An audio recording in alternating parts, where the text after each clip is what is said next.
एक मनुष्य देह, एक मानव का शरीर जिसमें पुण्य भी बहुत है और जिसमें पाप भी बहुत है।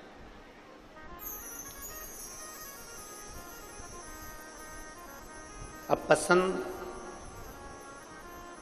आपकी और हमारी होना चाहिए कि हमें पुण्य पसंद आ रहा है कि पाप पसंद आ रहा है।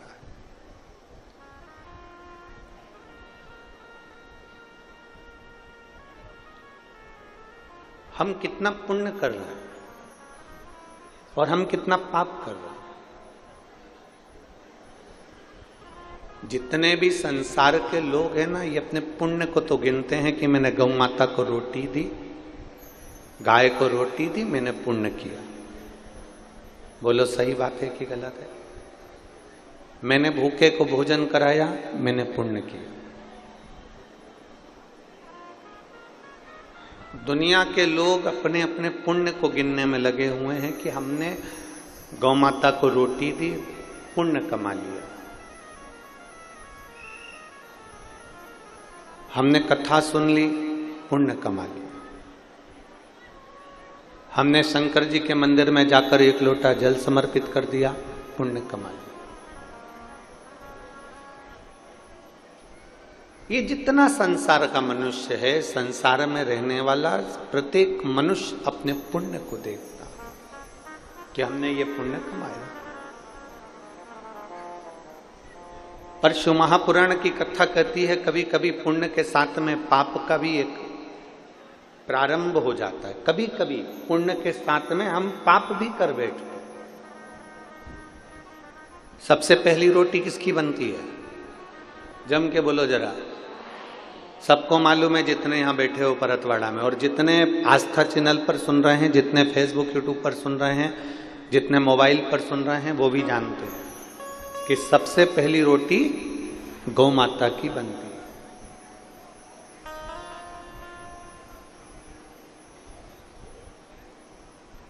झूठ मत बोलना, थोड़ा सा सत्य बोलना।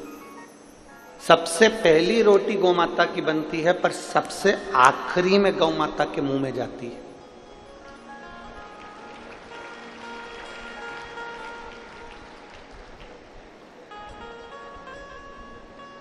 कोई कोई ऐसा होगा जिसके घर में पहली रोटी बनी और गाय के मुख में पहले ही चली गई, पर हम तो नहीं कह सकते। बोलो री जीजियों परतवाड़ा की, सत्य है कि गलत है?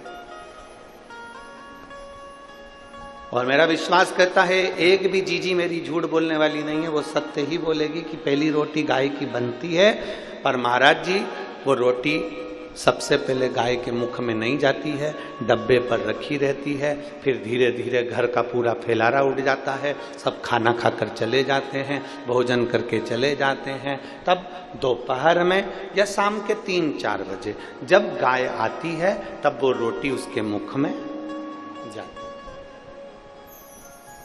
बनी कब थी? सबसे पहले। गई कब? सबसे आखिरी। अब वो रोटी में चींटी हो गई, पानी पड़ गया, थोड़ी कल्ली ठट हो गई, थोड़ी सूख गई, उस पे जो सब्जी या शक्कर या गुड़ रखा था वो भी चींटियों ने घेर लिया। आखिरी में वो गौ माता के मुख में गई। अब पहली रोटी ही अगर बनी थी और वो गाय माता के मुख में चली जाती तो पुण्य 4 गुना मिलता कि नहीं मिलता? बोलो, जम के बोलो जरा। मिलता ना। पर वो गौ माता के मुख में आखिरी में गई है। जैसे रोटी पहली बनी और आखिरी में गाय के मुख में गई, उसी तरह हमारा जीवन है। हम जब ताजी रोटी रहते हैं, छोटा बच्चा रहता है, तो कहते हैं अभी इसकी कोई पढ़ने की उम्र है, अभी कोई इसकी भगवान के भजन करने की उम्र है, अभी कोई इसकी कथा सुनने की उम्र है। हमने वो रोटी को धीरे धीरे सेक कर रख तो दिया, पर वो रोटी धीरे धीरे बढ़ते बढ़ते बढ़ते बढ़ते जब बुढ़ापा आता है, तब लोग कहते हैं कि मैंने बचपन तो गवा दिया, जवानी गवा दी, अधेड़ी गवा दी, पर जो आखिरी बुढ़ापा, तब लोगों के समझ में आता है कि अब मैं बुढ़ापे में भगवान का भजन करूंगी। तो भगवान भी कहता है जब रोटी ताजी थी तब मुझे दी नहीं, और आखिरी में जब ये रोटी पूरी सड़ गई तब तू ला जाकर मुझे दे रही है, तो वो किस काम? उस रोटी का मतलब क्या? और बचपन खेल में खोया, जवानी नींद भर सोया, और बुढ़ापा देख कर रोया, सिराने मौत हंसती है। बचपन खेल में खोया, जवानी नींद भर सोया, बुढ़ापा देख कर रोया, सिराने मौत हंसती है।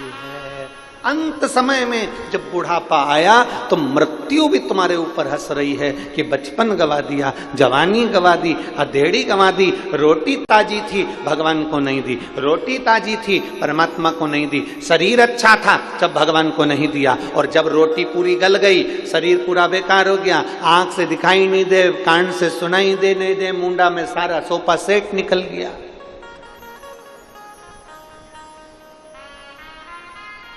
32 सोफा सेट थे, एक भी नहीं बचा, सारा निकल गया। किसी किसी ने तो नकली साजड़ का लगवा रखा है, किसी किसी का सोफा सेट तो फ्रीज में कटोरी में रखा रहता है। एक बार किसी का सोफा सेट, बच्चे लोग जो झोली लेकर आते हैं, उसमें किसी का दान में आ गया था।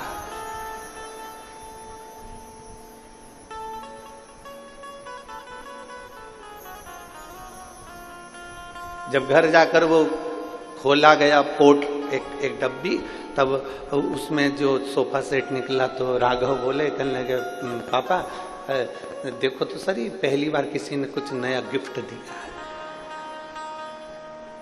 जो खोल के देखा तो उसमें पूरी 32 ही थी, पूरे दान। और बड़े बड़े विषय,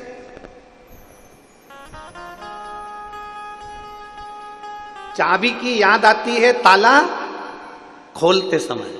बोलो बोलो जम के, सही बात है। चाबी की याद कब आती है? ताला खोलते समय।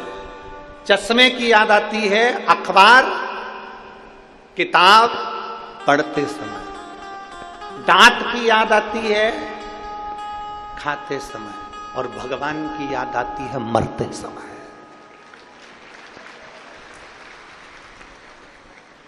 अंत समय में याद किया जाता है परमात्मा को, अंत समय में।